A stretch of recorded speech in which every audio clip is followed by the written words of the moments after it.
Hi, it's me, Erin, and I'm super excited to tell you about my CSS shapes. So I made a heart, which I was very pleased with myself, and now I made the star, which I'm super excited. It's beautiful to me because I did it. So I used CodePen, which was super fun for me to use so that I could see things as they were being created, I guess.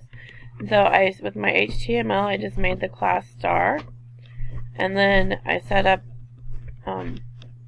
my class, and I did the width and the height to 0, and then I had to, because I was going to use the after and stuff, I had to do the display block and the position absolute so that because the inline elements are going to ignore the height and width, so I had to do that. Okay, and then I set the border as 100 pixels, and then solid so that we could see it, and then transparent. That's what helps make the triangle, three-sided triangle shape. And so I had different sizes, but I felt that these kind of made a nice shape of my star. And then I chose the color teal because I like that color.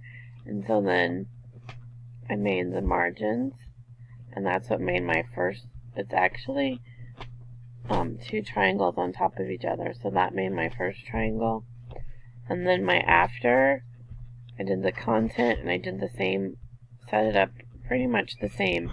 It made an identical triangle, and so then I had to do my margins a little bit different so that it would drop it down.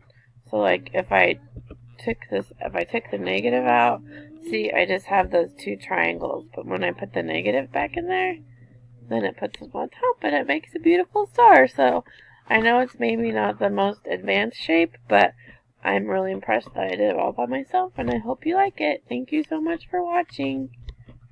Bye.